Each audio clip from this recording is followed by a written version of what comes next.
We'd like to thank you for being a full access member. Enjoy this interruption-free, extended-length show.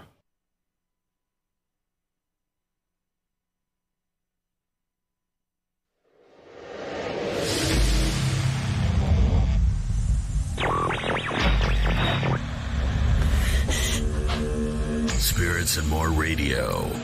If I touch my shoulder, it would touch my hair. Starts now. And I said, what in the hell is that? Mommy, I'm scared. Spirits and More Radio starts now.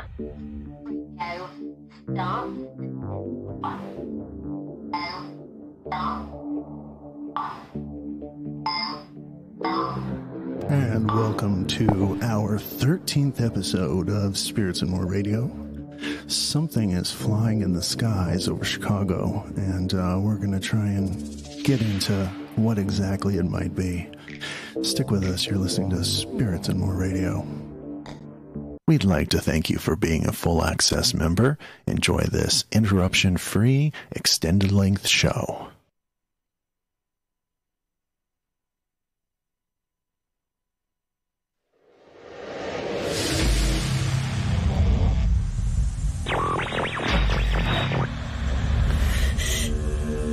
Spirits and More Radio. If I touch my shoulder, it would touch my hair. Starts now. And I said, what in the hell is that? Mommy, I'm scared. Spirits and More Radio starts now.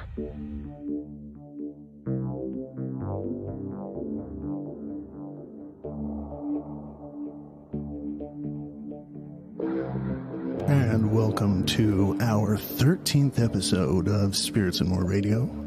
Something is flying in the skies over Chicago, and we're going to try and get into what exactly it might be. Stick with us. You're listening to Spirits and More Radio.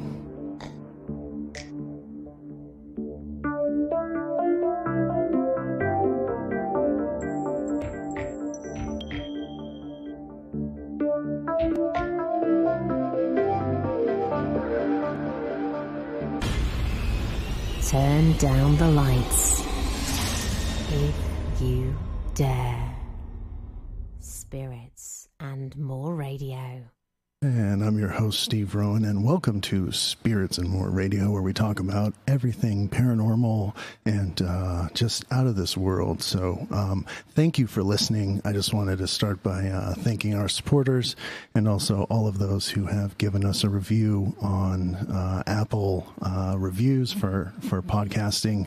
Love it. It's great. We like to hear your feedback.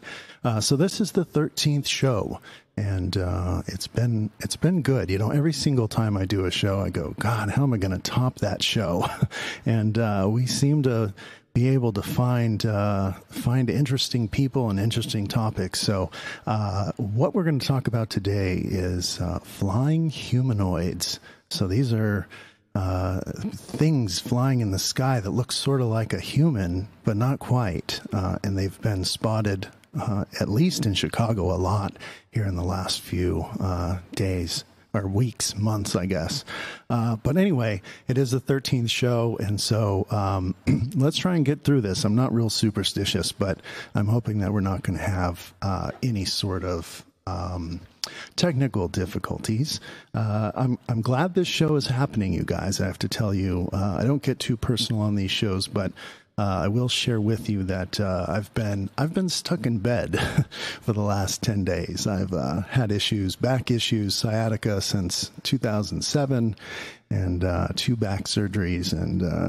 And anyway, I may be in store for my 3rd back surgery, but right now at this moment, I've made my way over to my little studio in my house, and I've got some good pain medication in me right now. So hopefully this show will go off without a hitch.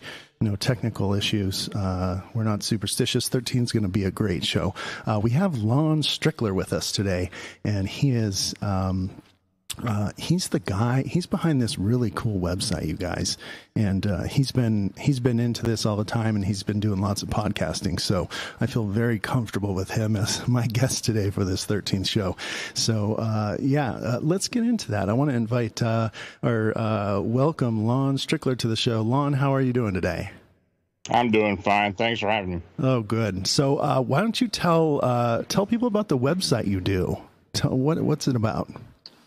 Well, Phantoms and Monsters is it's a blog, basically. I started it back in 2005, but I also offer a free newsletter that goes out practically daily, 5 times a week, plus one on the weekend. And, I kind of report a little bit of everything. I've been investigating the paranormal for almost 40 years now, and I guess after collecting all these stories over all the years and me having my own experiences and such, I had decided in 2005, after some encouragement by a few other people, that I'd start posting on a blog. I see. And it's increasing. It's increased fairly steady since then. Yeah, you know what's cool, Lon, is it's so kind of in vogue right now with all these ghost shows that a lot of people have gotten excited about the paranormal, and I think they see this equipment on TV and they get excited about that, and they want to run out and set all this stuff up and start investigating. So to talk to someone like yourself who's been doing this for 40 years, before there was all that stuff and before it was popular and before everybody was excited about it, is really cool, because your perspective from 40 years ago, I mean, you probably, I don't know, was it difficult back then to even find someone to kind of come along with you or investigate this stuff? Well, I did it for the most part on my own. After I graduated from high school back in the mid 70s, I kind of struck out on my own. Though, it was something I was doing part time. Of course, I had to work like everybody else. But, when I had moved to Maryland, and I was living down there, but I started getting telephone calls from individuals that were having problems with spiritual activity within their house or their work or wherever.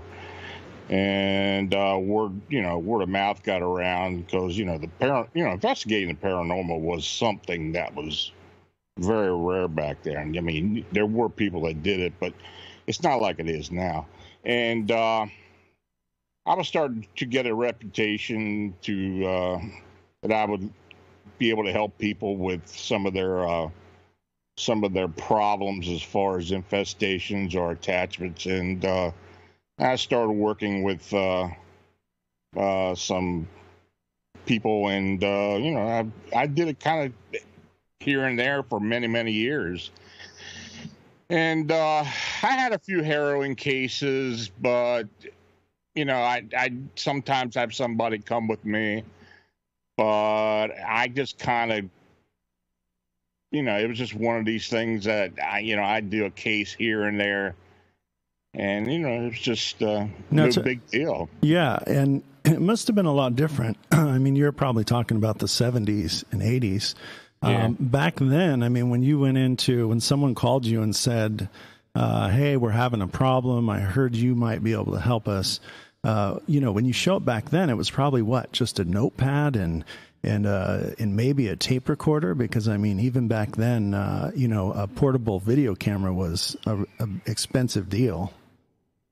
Well, I'm an intuitive, and I've known I was an intuitive since I was about 8 years old. So it was basically a matter of going to a home. Let's say there was a haunting in a home, and I'm going into a home and just going through the house, talking to the witnesses and trying to get a sense of what was going on, and work with what I picked up during the process.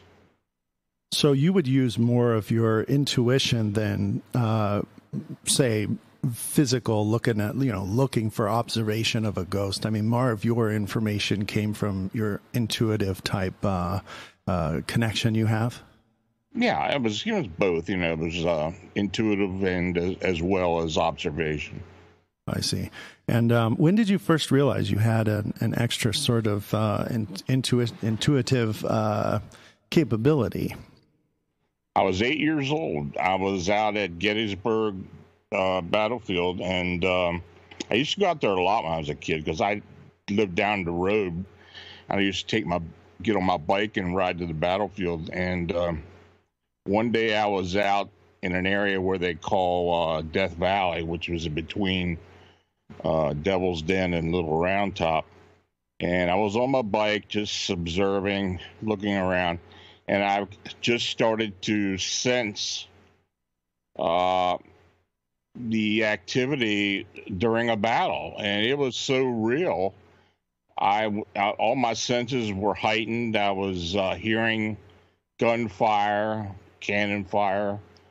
I was seeing apparitions. I was sensing all kinds of different things, smells of gunpowder, blood, hearing yells and screams. And it was an eye-opening experience, basically. And that was really the first time I started to be able or realize I was picking these things up. Now, of course, when I was younger, there'd be something here and there I would, and I really think much about it. But that day was really the day that opened my eyes. And I have to ask, was it somewhat frightening, or what did you think? Did you think, whoa, I'm hallucinating? What is going on? Because that's so removed from the standard experience people have. And you were young, so did you really understand what was happening? Did you tell your parents about this, or? I really don't remember how I felt, other than I was intrigued, because I had no problem about going back. I see. I did, I went back, and I didn't experience, I will say I didn't experience all the time. It just seemed at certain times I would start experiencing activity. And I did mention something to my parents, though I only kind of a cursory type of mention about it. And I really don't think they took it too serious. Right. Yeah. So after that point, let's fast forward, let's zoom ahead.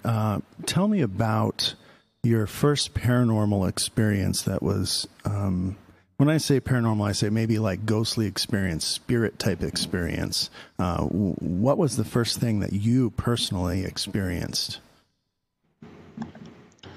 Well, I was, like I said, I was experiencing activity and seeing apparitions and feeling the spirit energy then. But I had it's kind of a funny story, but I had an experience back in '69. I was 11 or 12, and I was in 5th grade at the time. And what happened was we had I lived in a town called Hanover, which is just west of Gettysburg. And I had a teacher by name, and I'll just refer to him as Mr. Z. He was a devout church-going guy, strict disciplinarian, and he was really into American history. Big time. So he was also a friend of my parents. I didn't particularly like the guy, to be honest with you, but it was because there was always something that just rubbed me about him the wrong way. Anyway, there was one thing that was required when you were a student at Mr. Z, was you had to memorize and recite the Gettysburg Address. He was adamant about it. And, and for those students who could do it, we got a field trip to Gettysburg Battlefield near the end of the school year. So a few weeks prior to the field trip, we had this big, intense study of the 3-day battle with all the particulars, and which was fine with me because, quite frank, I was into history anyway, and I had known a little bit about the battle, and I was aware of the battle. I was out there a lot. And, so, and he knew that I did know a lot about what had happened. So on that day, the discussion centered around the high number of deaths that occurred during the battle, and how the wounded and dead were dealt with. And I remember him asking me, Lon, what was the result of the carnage at Gettysburg? And I think he was trying to say that, or hoping I would answer the development of the Sanitary Commission and such after the battle, but instead I answered ghost. And I'll never forget the look he gave me. Needless to say, the answer got me a conference with Mr. Z in class. So after everybody had left school, he instructed me to wait in the classroom. And, I had no idea what was going to happen. So a few minutes later, he and my mother walked into the classroom, and he explained to her what I said and told her that he didn't appreciate my wise-ass remark.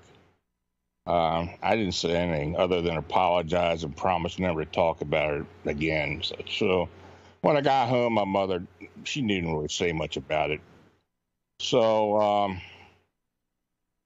we really never discussed it. So anyway, the next day, my classmates and I got on the bus. We headed to Gettysburg. And we got there, a National Park Service guide boarded the bus. And actually, the whole affair was kind of old hat to me, but I remained quiet and joined the day out of the classroom. I wasn't in school, so I was fine. So after about an hour or so, we arrived at a very familiar and probably my favorite location on battlefield, which was Death Valley. And this included the wheat field and other areas leading up to Devil's Den. And soon after stopping at these locations and listening to the tour guide, we made our way up to Little Round Top. And at that time, we were allowed to get off the bus and stretch our legs a bit. So we started walking around the summit of Little Round Top, looking into the battlefield and such. So eventually we went on the back side of it, and an area called pathway goes to the 20th Maine Monument. So we trekked that short distance over there, and there's a small stone wall, which was the actual battle line. And we stood and looked for a few minutes when Mr. Z walked up to me and smirked, "Where are those ghosts?" I mean, this was in front of all my classmates. And I was embarrassed. I really was. Comment. And they started teasing me and laughing and such. So Mr. Z had leisurely walked away with his hands in his pocket and a big smile on his face. And, he thought he really got over on me. So he was standing by himself beside the 20th Maine Monument when suddenly I heard him yell out. I had turned around and watched him tumble headfirst down the hillside until he got to the bottom, and he eventually got back on his feet, struggling to get back up to the pathway. The tour guide asked if he was all right. The first thing he said out of his mouth was, "Someone pushed me." And I couldn't help myself. I tried to hide the smile on my face. He torn the inseam of his pants and received a pretty nasty bump on his head. After making an attempt to straighten himself out, he shot a quick, pissed-off glance at me. I was still smiling. But he never said one word.